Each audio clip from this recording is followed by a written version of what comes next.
Hello, everyone, and welcome to the Caribbean Football Weekly Podcast, Episode 6, Season 2. I'm Simon Preston, and I'm joined alongside Nathan Carr. Nathan, how are you doing this fine day? Yeah, I'm very well, thank you, Simon. Hope all our listeners are doing well. And really looking forward to having a special guest with us today. I'm going to learn a little bit more about his involvement in Caribbean football. Absolutely, I'm looking forward to it myself, and that individual is James Baird, who's come all the way. Well, he was born in Broxburn in Scotland. This is just west of Edinburgh, and we're very happy to have him. You might ask, well, why? Well, he is the founder of the West Indies Football Association. Mr. Baird, how are you? I'm very good, thanks, guys. It's a real pleasure to be on your show, and as I say, I'm really looking forward to it as well. It's a pleasure indeed. Now, everyone is familiar with our usual co-presenter as well, Santokie Nagulendran, but he is outside the country right now. He's on holiday. So it's Nathan and I alongside James Baird. Really looking forward to this sort of discussion today.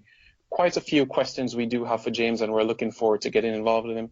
How the West Indies Football Association is formed. We're more used to it knowing the West Indies cricket setup, but football setup, it should be quite interesting to learn more about this. But first, let's start things off with news. Nathan, you want to kick us off? So first and foremost, the Under-20 World Cup qualifiers have been going on out in Curacao. They kicked off last Friday, and Antigua Barbuda, Bermuda, Haiti, Trinidad and Tobago and St. Kitts and Nevis have all qualified for next year's CONCACAF Under-20 Championship, which is going to be held in Costa Rica. So we've got 5 Caribbean representatives there. And yesterday, the semi-finals took place. Antigua and Barbuda beat Trinidad and Tobago 5-4 on penalties, and Haiti beat Bermuda 3-0. So tomorrow's final, under-20 final, will be between Haiti and Antigua and Barbuda. Probably, the best two sides from this qualifying campaign, you could say. And then the third place playoff will be Trinidad and Tobago against Bermuda. A shout out for Antigua and Barbuda, and also Bermuda, who will be making their and St. Kitts and Nevis, sorry, who will be all three will be making their kind of first appearances in quite a while at the CONCACAF Under-20 Championship. Antigua and Barbuda, I think the first time since the 80s. Bermuda, the first time ever, and the same applies for St. Kitts and Nevis. Whereas Haiti and Trinidad and Tobago have been there several times before. So that's the news on the Under-20 World Cup qualifying front, and also just an update on the Caribbean teenagers that are out in Manchester at the moment as part of the Digicel Kickstart Programme.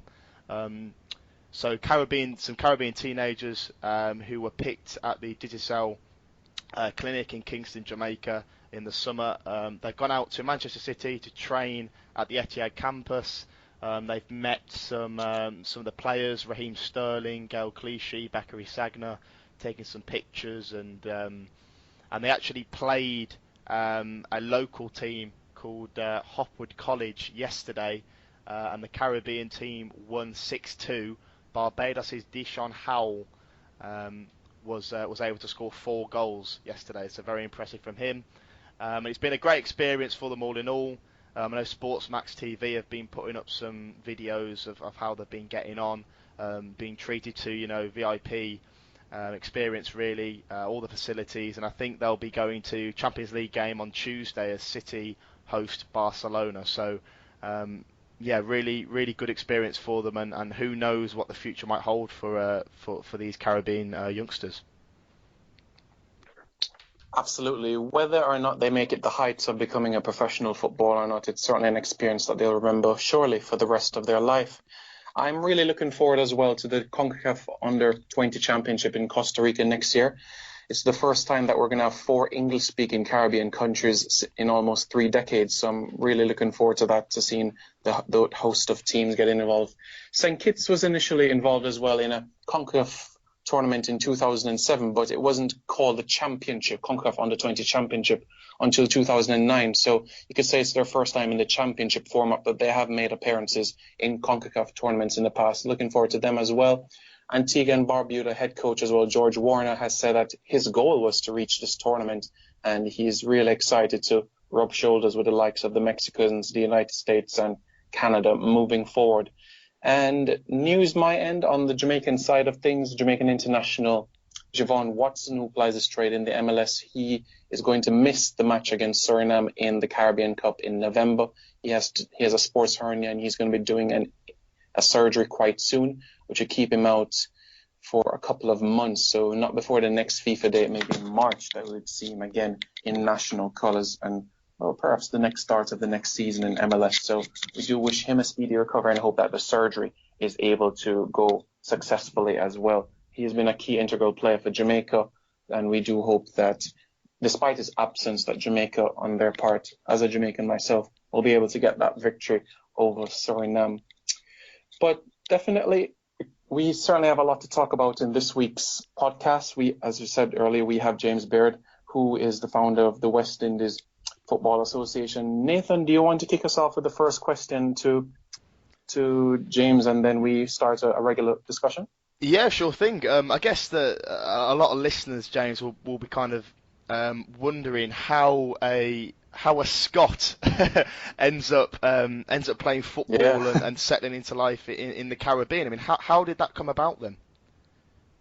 Well, Nathan, in I think 2006, I had a spell in Blackpool, and while I was there, I had made contact with a coach from Tobago called Peter Granville, and I had been flirting with the idea of taking a trip over to Tobago. So I was free at the time, so I decided, let me make the trip. So I came over to play, and there was a national game at the time in Tobago, and they asked me to get involved. So I played in that game, and then after that, I got the opportunity to stay and play with Tobago United, which was the professional team in Tobago at the time. Yeah. And the rest kind of history. I mean, I went from living in hotels in England to living in a house with 30 guys, which was a huge culture shock. But it's probably the best decision I ever made, actually, life-wise. And then interesting. I was there for about a year, and I had a lot of ups and downs, met a lot of great people, and it really gave me that touch of the Caribbean flavour. And I met my wife at the time, and really, as I say, the rest history. A great time there, some great people, and I love Tobago. So yeah, living the dream. So you can, wow. But you can definitely say that the Caribbean is now your home during the time that you've spent in the Caribbean now.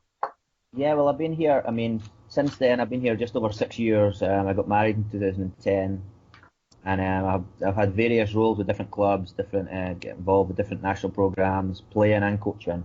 And I actually find the Caribbean is very similar to living back home. I mean, the people are very nice, very friendly. They like a little bit of liquor or alcohol, and they generally like to have a family kind of vibe. So I mean, it's a good place to live, yeah. All right, quite interesting. Now, your role with the West Indies Football Federation, I'd like to know, how did that come about? Did you come about with the idea, or was the idea thrown at you? I'd love to know the beginning of this sort of story in your life. Yeah, well, I think around 2012, I had been in discussions with, there was a group called the NF Board at the time, and they had, it's basically what they called, in a sense, the waiting room for FIFA. So they had a whole bunch of countries that weren't obviously eligible or weren't in FIFA at the time. So they used that. So, for example, Faroe Islands, different Catalonia, all these countries were either there at one point or they were involved. And they had said that there was no representative from the Caribbean. So John-Luc Kitt, who was one of the founders, asked me if I'd be interested in setting up, in conjunction with the West Indies Football Association, which would combine, obviously, the whole Caribbean. And that was kind of where the idea got born. And what actually does the West Indies FA entail then, James? I mean, I read online, I think on the website that you played a couple of games, didn't you, early on, and what was kind of part and parcel of the FA? Well, basically, when we started it up, we didn't want to obviously use current national players for different associations because we knew that would cause a problem. So as we knew it was going to be in Trinidad, we went to the TTFA at the time and told them about it, and they were very happy to have it. But we decided to use players that maybe didn't get the opportunity to represent their country. and we put out, in a sense, a huge ad, and we got players from all over the world that were interested. But because they've been based in Trinidad and obviously lack of finances and things, we decided to work with a local squad, predominantly of Trinidadians. We had a few Guyanese and local guys that lived here but were from other countries, and we worked with them for the 2 years. But as well as that, we also had a futsal team in London, which Rob, one of our coaches, ran. We then linked up with an American team that had a few Caribbean players, and we had some links in Suriname, St. Kitts, and St. Vincent as well. We had some players there as well. So it stretched out all over the Caribbean. But the big problem we did have from day one was obviously funding, because I had to basically fund it myself. So it's been going since 2012, 2013, but basically on my back. So it comes and goes. I mean, we have games sometimes and we take a little break, just basically down to finances, really. Despite the different challenges you face, it is quite remarkable how you've been able to not only put out teams but arrange friendlies as well and playing in different sort of tournaments. You mind giving us a bit of detail on that and the different areas that you've played in as a team?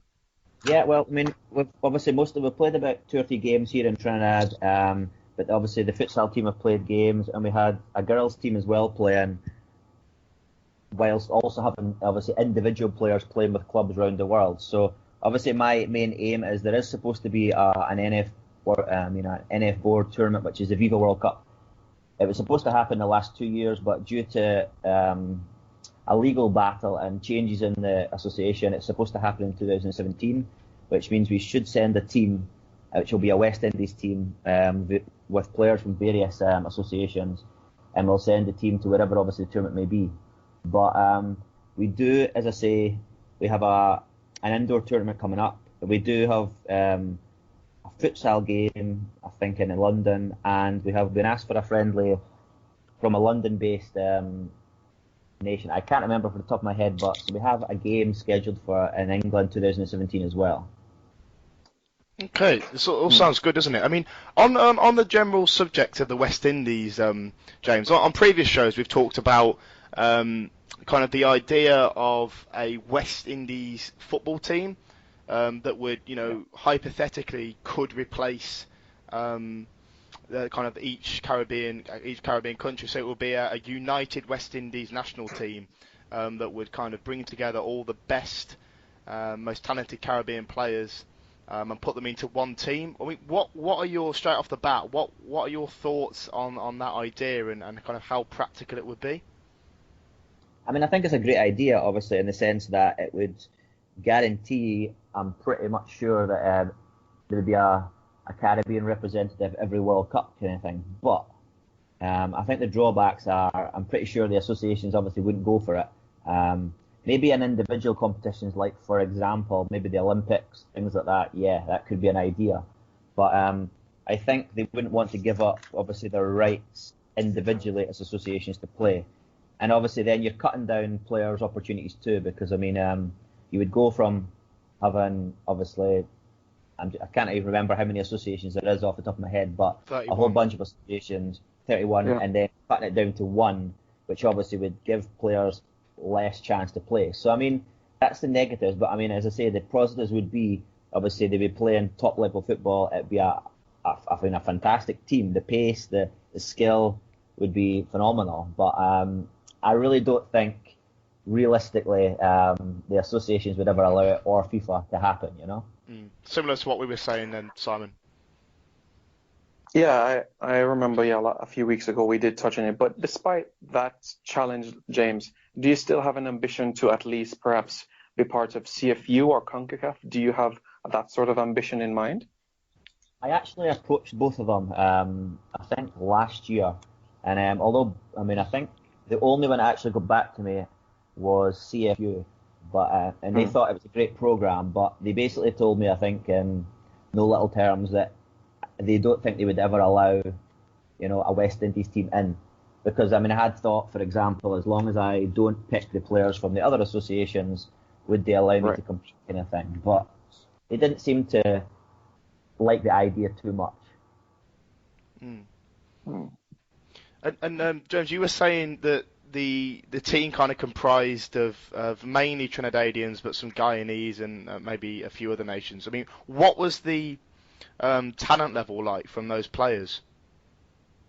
Well, I mean, there was a whole bunch of talent. I mean, for example, I mean, I had guys that contacted me from lower league in England, conference level. I had some guys from Scandinavia playing the division just below top level in various Scandinavian countries. I mean, I had even guys, for example, that had played with their national team that were a little bit older. I'll give an example. J. Lee Hodgson contacted me. We had a lot of conversations about, even though he had retired from playing for Montserrat, he could maybe come and play for the West Indies. And then there was a whole bunch of players that had obviously lived in the Caribbean for a long period of times. For example, there was two Colombians that had asked, and we kind of looked at it in the same way as a lot of the associations do it. As long as they'd lived in the Caribbean for 5 years, and he had some kind of tie there, we said, well, we could use these guys as well. So there was, I mean, I think I had a pool of about 300 at one point. But due to inactivity, some of them decided not to, because they obviously thought we'd be playing, for example, every couple of months, and finances, that wasn't able to happen, So we still have a pretty big squad, and to be honest, there's hundreds of players in every single country all throughout the Caribbean that would love the chance. I mean, if we had the funds to bring them over, kind of thing. Yeah. Nathan, I would love your viewpoint on this as well. You look at players like in England as well who have Caribbean roots across the different leagues, from the top tier to the conference and even the semi-pro sort of setups. For an example, a player at Newcastle United like a Rolando Aarons, who was actually born in Jamaica. Let's say, for an example, that England or Jamaica doesn't call him up. Do you fancy the idea of him representing a West Indies team once, Jamaica or England doesn't give him a call up? I'd love to know your feedback on players such as that caliber and nature. Yeah, I mean, yes, I mean, just I think it would add another opportunity. So what James has been saying, I think there are a lot of members, 31 altogether in the Caribbean, and there's a huge amount of players that can't get into their national team. But Rolando Aarons, for example, probably won't play for England. I think he's made it clear he doesn't want to play for Jamaica. Having that West Indies option available to him, it adds another chance to play internationally. But there are a lot of players that can't get into the national team, are still of a decent standard when it comes to playing football, and they could ultimately contribute to a team like the West Indies. So I think it's an interesting thing to consider. Yeah, I'm really looking forward to it. You never know in the next few years how different governing bodies of football might react as well. See if you might have a different change of heart, CONCACAF. So everything is just a matter of time, James. As you have said, the organization has been around for just a shade over 4 years. So it's slowly starting to build, you could say, despite the different challenges that it faces currently financially and otherwise. Yeah, that's right. I mean, Simon, I agree. And I think it's something that, I won't ever let it stop. It's something that will always be there. And as I say, whether it's Olympics or something, there's definitely a place somewhere, And I think that's important. Yeah, I have an idea, like every 2 years they have the island games. It's an opportunity there as well, putting out a bid in those sorts of tournaments as well. Countries like, for example, you have Bermuda competing, like Greenland, former British overseas territories participate in that as well. So there are opportunities around, yes, it's just about to find them, yeah. And it seems like funding is quite a significant issue for you as well, James. You mentioned that. It's a shame that kind of, a company, a high-profile company, can't quite get on board and provide the kind of funding that would enable the West Indies FA to really propel forward. Yeah, that's something that's so important. And I spoke to quite a few of them, and we have so many plans. For example, we wanted to do a pro indoor league, and even have our own leagues go and things like that too. So if we had, we're not talking huge budgets, but we were able to play maybe 2 or 3 friendlies a year, and at least keep the thing going regularly. Because to run the local squad, I can cover that myself, kind of thing. So, we really do need somebody to get involved, and I have spoken to quite a few, but funding does seem to be a huge issue Caribbean-wide. So. It is a big issue, yes. The corporate sponsors from the corporate entities from the different Caribbean islands, they don't really get much on board until it's World Cup qualifiers, or if you have qualified for a major tournament, whether it's the CONCACAF tournament or a FIFA World Cup at any level, under 17, under 20. So that is a challenge, and sometimes you do have to look externally, whether it's in North America or Europe. So it is quite a challenge. I think the Caribbean needs to understand, in my opinion, that sports and football essentially is a business as well. It's not the recreational activity that it was many centuries ago. It's now a business where you need different elements involved. You talk about travel, you talk about per diems, you're talking about backroom staff. It is a lot of elements to consider. I think that's what CONCACAF President Victor Montigliani was getting at recently, wasn't he? When he was talking about possibly overhauling the World Cup qualifying system. He was talking about how football, commercial now, and looking at some of the smaller, lesser ranked Caribbean nations, and kind of saying, they're struggling for funding. It's important to play as many games as possible, so sponsors will get on board, and and it can help their program. So funding is obviously massive, and just kind of on a wider scale, James. Obviously you've founded the West Indies Football Association. You've been playing out in the Caribbean. Have you got any particularly kind of funny or quirky stories from first-hand experience out in the Caribbean that you've witnessed?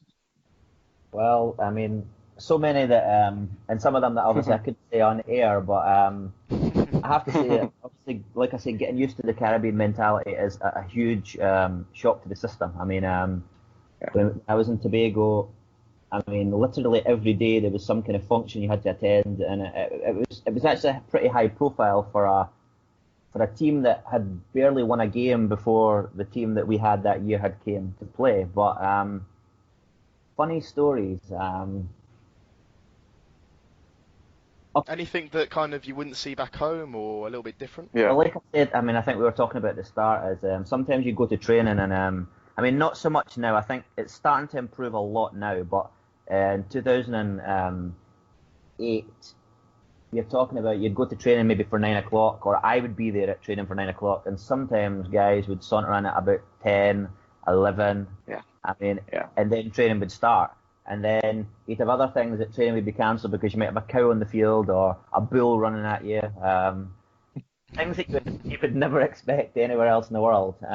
Even games cancelled for strange reasons, and players eating KFC half-time. I mean, a whole bunch of things that you just would not see professional football anywhere else in the world. But that's what makes it so beautiful as well. It's a beautiful game, so you don't expect what you're going to see. Quite an interesting story. It's an interesting point you made too, James, because in Jamaica as well, prior to that 1998 World Cup qualifying campaign, the players' pre-match meal would involve bun and cheese and a lot of sweet items. But when Rennie Moyes came to coach the national team, it was changed and nutrition involved, and you could see how different the players were about adding more vegetables to their diet and that sort of thing, and the team was much fitter. So it's very interesting how football has been in the Caribbean, and their approach, pre-match meal, post-match, how the different elements are off the field, behind the scenes. It's made me think as well. Sean Gota, in his book, in his autobiography, he said that I think when he was playing for Bermuda, they had pre-match meal was cheeseburger and chips or something along those lines. So I think it's quite a widespread problem. But I think if we saw the professionalisation of football in the Caribbean, then these kind of things like nutrition and eating the right things and having turn up for training on time and having generally a better mentality, maybe they would all improve as a result of, because that amateur ethos that runs through a lot of the islands. It's not really conducive, is it, to the kind of things like James is talking about, turning up on training on time and so on. Got to be a link between professionalism and the mentality. The sad thing in Trinidad actually is over the last obviously 10 years or 8 years or whatever it may be, there's been a lot of top quality coaches here. I mean, for example, Terry Fennick, ex-England international, he had been working with Jablotech. He's won the Central. He's actually not coaching at the moment, but I mean, they have the guys there that, in a sense or in essence, can inspire them and give them the right information. But sometimes it's just in one year, out the next year, and go back and get my KFC kind of thing. And even with the under-20s squad, we saw with Trinidad, obviously, they missed out on the next rounds, but they had less than 3 months to train. They brought in a new staff too late. And then if you heard some of the stories about players not going to national team duty because they had school games and a whole bunch of things, I mean, there's a lot of behind-the-scenes influences or problems that come up that really shouldn't. Yeah, agreed. James, there's something across my mind as well. I'd love your opinion on, in the majority of the English-speaking Caribbean, they have the schoolboy football league where the secondary schools play against each other on a regular basis. I'd love to know your thoughts on that sort of system. Are you for that sort of system, or would you rather those kids be in a professional club at that age instead playing football? I'd love to know your thoughts on that schoolboy season in Trinidad and across the region. Well, I was really hoping you weren't going to ask me that, but yeah. Honestly, my opinion is I really don't rate the tournament. I think it's a very bad idea, and I'll tell you why. Because obviously, when you grow up, obviously in the UK, we grew up playing obviously predominantly clubs. We did have school football, but club football is the aim. You want to aim to get to Rangers, Celtic, Hearts, Hibs in Scotland, Manchester United, Liverpool, Chelsea in England. But here, there tends to be this mentality that they want to go to this school and play for this school, which may be St Anthony's, Fatima College, one of these kind of schools. Yeah. But what does that really bring? You have a bunch of guys that are going to school. Now, yes, they become stars for their schools, but the standard is so low because each school only has maybe 2 or 3 really good players, and the rest is just... it's like having a glass of milk. You have a half glass of milk, but you pour the rest up with water. So yes, you have a full glass of milk, but really the quality's not there, And that's exactly what happens, I find, in this school league. The quality's not there. I mean, they get more crowds actually than the professional league, which is completely, abysmal in my eyes. But and then these guys walk out of school after the 2 years or 4 years or whatever it may be, and they think they're stars, and then they realise that they're not actually good enough to go to the pro level. And I find that's a problem for me, There is, I had an idea a few weeks ago that maybe they should inculcate these school leagues into the professional system. So, for example, they create a 4th division with the school leagues for a few years at least to show that these teams, in a sense, cannot compete regularly with these pro teams. And if they can, well, yes, you're allowed to stay. But if not, then, they come up with a different plan. But I think, in general, I don't think it's a good idea. And the other problem as well is, I think Sportsmax just covered it in Trinidad. So they're putting all this money into what's really an amateur league, because it's obviously a school league, and then the pro league teams don't have the funds. So you're funding school football, but not pro football. And I think that's a complete waste of time, to be honest. It's interesting you say. I think you're spot on, because we've talked about it before. Like we mentioned the CONCACAF Under-20 Championship next year. What we've seen, over the years is that Caribbean teams generally at youth levels in CONCACAF tend to struggle, and I think a big part of that is the schoolboy football system that's so popular. Because you look at kind of Guatemala, Honduras, obviously the big boys like USA, Mexico, to an extent Canada. A lot of their youngsters from kind of 16, 17 to 20 are exposed in professional environments. They're either playing overseas, sometimes in Europe, or they're getting the right kind of coach and the right kind of advice. The competition generally is pretty strong.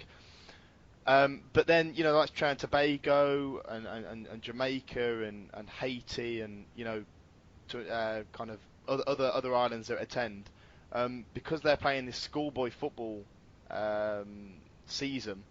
The competition isn't as good, and then they're found out, and the gulf between the Caribbean and the rest of CONCACAF is really noticeable. So I think you're right. Schoolboy football, there are some talented players, but the competition just does not mirror the kind of competition that they face, at different CONCACAF tournaments, both at under 17 and under 20 level. Yeah, Nathan, it's quite interesting you make that point as well, because especially in Jamaica as well, some of the star players that do thrive from that league, very few today you actually see in playing football professionally, especially overseas, whether it's in North America or Europe, in England or in Scandinavia. It's very, very strange, yeah. I mean, look at the case of Alex Marshall. All right, very Right. highly rated in Jamaica. Yeah, very, very highly rated. Plays for Jamaica College. St. George's College. St George's College. Yeah. And I know that he was kind of instrumental, wasn't he, in one of their cup successes last Yes. season. And he went off to St. Pauli in Germany in the German second tier. And didn't he come home early after After a few weeks, yeah. after a few weeks? I mean, so it comes back to what James was saying. You know, I don't want to make any allegations, but obviously Alex is one of the stars in schoolboy football in Jamaica. Very talented. Would be considered as one of the best players. He goes over to a second division team in Germany on a trial, and it seems as if he can't hack it. But the ability is there. But you know, as people have said in football, it's not all about ability; it's about attitude as well. Psychological is just as important as physical. And I think that that's just a classic example of schoolboy football. We're not really preparing the talented players for that might be lucky enough to get a trial overseas. They don't quite, they're not able to quite cut it. Jabari Mitchell is another one who I think went to Holland and Portugal, and we've not really heard about the success of those trials. But he plays schoolboy football in Trinidad and Tobago and also for W Connection. So there are a few different examples. Yeah, it's very, very few that you could say have made that impression. My issue with the schoolboy system, regardless of which Caribbean island, is that the tournament is quite short. For an example, in Jamaica, it's between September till December. So basically, you're playing football 4 or 5 months a year. What's happening between January and May? It's very inactive. Yes, they're playing football as an extracurricular activity, but no competitive matches. A handful of them will play in the under 17 and under 20 sort of setup. But what is happening during those months? They gather back for pre-season training in July or August, and then the cycle is over and over and over again. So maybe try and prolong the season. I think what James' idea about maybe trying to integrate the schoolboy football into the domestic league, maybe having another division, Division 4 or Division 3, whatever. I think that's a valid point, a valid suggestion. To try and maybe have some youngsters playing in that league, and then with the aim of trying to get into the first team of a professional club or semi-professional club as they get older. I think that's a good idea. I'm for that idea as well. I agree. I think it should be implemented. I'd love to see the actual system. For example, is it like you would have the 3 clubs, 3 high schools involved in a certain tier and another 3 clubs in a different tier? I'd love to see the sort of setup how it would be. Definitely. I mean, it could even be a West Indies team. They could take from the colleges and have a team in there as well. Yeah. Yeah, that's a good idea as well. And even like the tertiary institutions as well, the University of the West Indies, which is based in Jamaica, Trinidad, and Barbados as well. Incorporate that sort of Barbados, incorporate those sort of system as well. Because they play in the Barbados Premier League, don't they? The right. University of the West Indies, yeah. I know that they recruit, players from Grenada and a few different places across the Caribbean. So a little bit different in that it's a university, but they've shown that it can work. But yeah, generally schoolboy football in the Caribbean, I do think it either needs to be A, significantly overhauled, or B, just scrapped altogether. And I know this, people have been saying this on social media. I'd recommend going to read. His name is Machel Turner, and he's done a series on kind of how to restructure Jamaican football in particular, and he did mention schoolboy football. So I can tweet that if any listeners want to read it, and he mentions schoolboy football and the need to kind of reinvigorate it. So, a lot of people have been clamouring for it on social media, Simon. Yeah, I've seen that bit of information there as well. But it's interesting in Jamaica, they've incorporated a Flow Super Cup for the high school league as well, the schoolboy football league, which involves a few more extra games, and the prize money up for stake is $1 million Jamaican. So deduct 2 zeros from that, you're talking about £10,000 roughly for that tournament. It's massive, the amount of sponsorship that goes for these sort of league, but not necessarily for the top tier football like the Red Stripe Premier League. Not much media coverage as well. So it's quite interesting that a schoolboy gets more sort of coverage than the actual Premier League.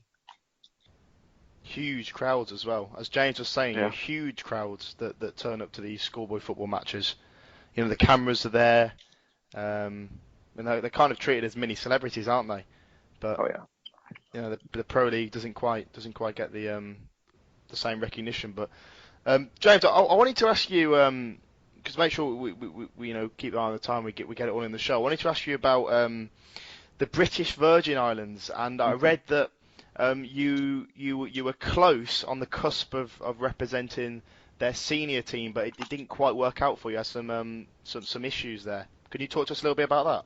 Yeah, no problem. I think basically what happened was I was playing out in Faroe Islands with Mouvoir Bullflag, and one of the coaches who was actually an Antiguan had got in touch with me and asked, and we were just basically having conversations about maybe representing BVI. So we had came to the conclusion, obviously, I had to get there and would take it from there. So I made the trip, thousands of miles, obviously from Faroe Islands to there. Went down, met with obviously the coach, met a few of the coaches, met the players. We played in it was an under-23 tournament for BVI, but it was against kind of local teams, I think it was St Vincent representative team. But basically from when I got there seemed to be a bit of hostility from the president at the time and some of the FA about myself representing them, which I thought, obviously, I didn't know about that situation. So after making the effort to go there to meet the right people, and even after, I would say I'm a pretty keen person. I think maybe some of them didn't like, obviously, the fact that I was making an effort, and basically, to put it in a nutshell, it didn't end up happening. But I put it in the back burner, but it was something that I always thought may come back up in the future, because from the talks that I had, as long as obviously I was British, I could have. And then ironically, a few years earlier, a couple of years ago, I found out that quite a lot of English guys had been called up to the BVI squad, which kind of irked me a little bit, because obviously I had made the effort, I had been in touch with the same staff for a long time, and by looking at and speaking to some of them, it was basically the same having a British passport that got them selected, but yet somebody that had made the effort to go there, spent a little bit of money, met the right people, it didn't happen to. So it was kind of a thorn in my flesh in a sense. Something that still bothers me a little bit, because obviously every player wants to play international football, no matter maybe it's not with Scotland, but it was something that I really wanted to do. Yeah, but you did play with the Scotland youth team back in 2001, 2002 thereabouts, the under-17s and other setups. So what was that experience like, though? Yeah, well, we played some games against teams like there was a Japanese select team. I played against Germany, Denmark. That was an amazing experience, especially obviously being Scottish. But I really wanted to play senior international, and it's still something that bothers me to this day. I'm now 33. I really would love to finish my career playing international football, and it's something. I was working with the Turks and Caicos under-20s team recently, and we even had discussions as well about playing for them, myself and Daz Meakin, who's the technical director there. But again, it seems to be the same issues. Some of these British overseas territories, they're allowed to, in essence, use British passport holders, but each island has their own rules on the matter, and that seems to be an issue. So, it really comes down to the individual association, but I wouldn't rule out it not happening, but I am getting a day older every day, so we shall see. It would be great, I think, if these national associations could specify what their eligibility policy actually is, because the British Virgin Islands, for example, I know they've got several players. Jordan Johnson is one, Carl Espley, Ryan Dicker, that all play non-league football in England, and you look at their backgrounds. They weren't. None of them were born in the British Virgin Islands. As far as I'm aware, none of them have lived there for 5 years. None of them have any family connections. So, really, the only thing that's enabling them to represent the British Virgin Islands is basically the virtue of the fact that they have a British passport. Yeah. But this, to me, that doesn't make sense because, you know, if you go back just over a decade when the Cayman Islands adopted this approach, and you know, it was very controversial. They called up several British-born players, including Barry Hales, who went on to represent Jamaica. British-born players that had no connection to the Cayman Islands, and ultimately they tried to use them in World Cup qualifiers. FIFA came in and interjected, and it couldn't happen. But it seems as though the British Virgin Islands, you know, that their policy is really right. If you've got a British passport, because they are a British overseas territory, then you are, you know, eligible to come and play. Come on in, and you can represent the Nature Boys. It doesn't quite make sense how it can be that easy, you know. Yeah, I agree. I'd love for them to be more specific with these rules for all the different islands. You know, whether it's Anguilla, the British Virgin Islands, as we made mention of the Turks and Caicos, Cayman Islands as well. So it would be better if they do list out the different elements that is needed. For example, you look at a player like Michael Richards, who represented England but also has St. Kitts and Nevis roots, but he never played for England in a World Cup qualifier after the rule was changed in 2009. So there's still some uncertainty from the St. Kitts and Nevis Football Association. Can he be called up? You know, it would be good if once and for all FIFA can say, this is the rule, this is what you abide by, and let's move on from it. I can understand that you have your country tied if you play in a qualifier or any competitive sort of match, but be more specific in those different elements as well.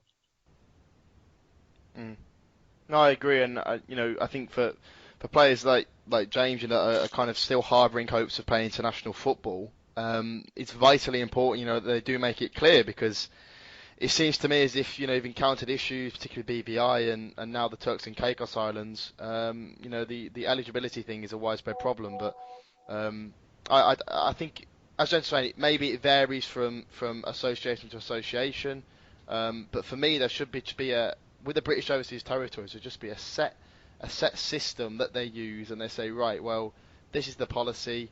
If it is just all you need is a British passport, then fine. But if you need maybe a family connection, maybe you know, your father or your mother or your grandparents, then that's fine as well. But for them to specify, you know, would be much better. I mean, you look at a British Overseas Territory like Anguilla.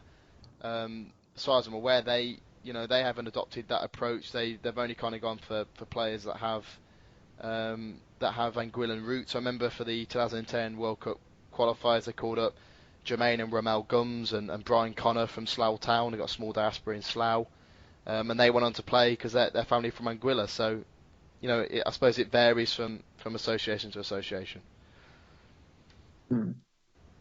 Yeah, it'll be very interesting to see what does happen, and I hope that there can be some resolution to the issue moving forward. James, I wanted to ask you a question relating to the federation itself. Do you have any? I've seen some of the list of the squads on the website. There are some players in the squad, not only from English-speaking territories and countries, but also from other countries across the Caribbean. Do you have a particular goal in mind that you want to have, perhaps one of each from different islands, or does it matter which nationality, or the best players that you can have about, you'll definitely give an opportunity once they're available and committed? Well, I think it depends where the association's going in one sense, because I mean, if there ever was obviously an opportunity to step up and play in major tournaments, obviously we would want obviously the best squad to play. But I think one of the things I learned from my own career is players develop at different speeds, at different paces, and it takes time sometimes for players. So there's a whole bunch of players out there that missed out for whatever reason, and I think it's important these guys get the chance, because there is a lot of talent there. I mean, an abundance of talent. I mean, whether it's here in Trinidad, Jamaica, BVI, Dominica, Bermuda, or whether they're in England and they've got roots or parentage, etc. So there's a whole bunch of players there that could be used. And to be honest, football's such a wonderful game that it can take a player from literally the street in a sense, and they have a bit of skill and a bit of talent, and it can put them. I mean, it can turn them into a celebrity if obviously over time they work at that skill. So I mean, that's obviously why it's called Beautiful Game. But so really, those guys I really don't want to neglect either. So, I mean, whether I picked the best squad, obviously, to win a tournament, I would still want to inculcate a lot of those players in there because at the end of the day, that is part and parcel of the association as well. Interesting. Nathan, you have any more questions? Yeah, I mean, I just wondered, James, what you were kind of up to at the moment, and you're with Central SC, aren't you, in the TT Pro League? Is that right? And how's that going? How's the experience in Trinidad and Tobago going at club level? Yeah, well, I started at Central about 2.5 months ago.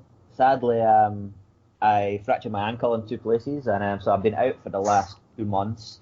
But I actually went on as goalkeeping coach, and then they had a little kind of goalkeeping crisis, so I kind of got back between the sticks. But at the moment, I'm not registered, but they said again in December they probably will re-register me as a player. So, I mean, I'm happy to be about the team, obviously also be coaching, keeping myself in shape, because, I mean, I still want to play. I mean, I have a huge desire there still to play whatever. So whether it's at Central or whether it's at in December, obviously I get a move because I've been talking to some of my old clubs from Faroe Islands and things. So maybe an opportunity comes up there, but I would love my son to see me play. So that's one thing that I really want to happen. I mean, he's here with me in Trinidad, and it's something that I would love him and his mum, my wife Debbie, that we got maybe at one last move, obviously whilst also keeping the West Indies Football Association going. But I think at 33 I still have a good few years left as a goalkeeper. But if that doesn't work, I'm very much open to whether it is continuing at Central, because it's a great team, some fantastic young players. I mean, some great senior players as well. But they're a great club. I mean, I think they have had a lot of problems with finances, but the Pro League's on the up this year. Again, they have a lot of financial issues too, but I think Trinidad is trying very hard. Let's say that. Yeah.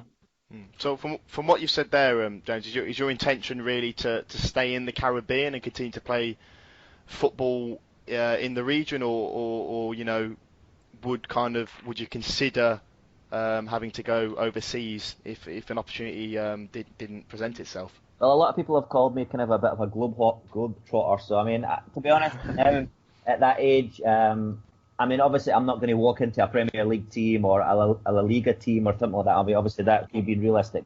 We'll take you at West Brom, mate. We'll take you at West Brom. So, I mean, I am very much open to going anywhere, as long as, in a sense, it's a safe place, because I obviously would like to take my family with me.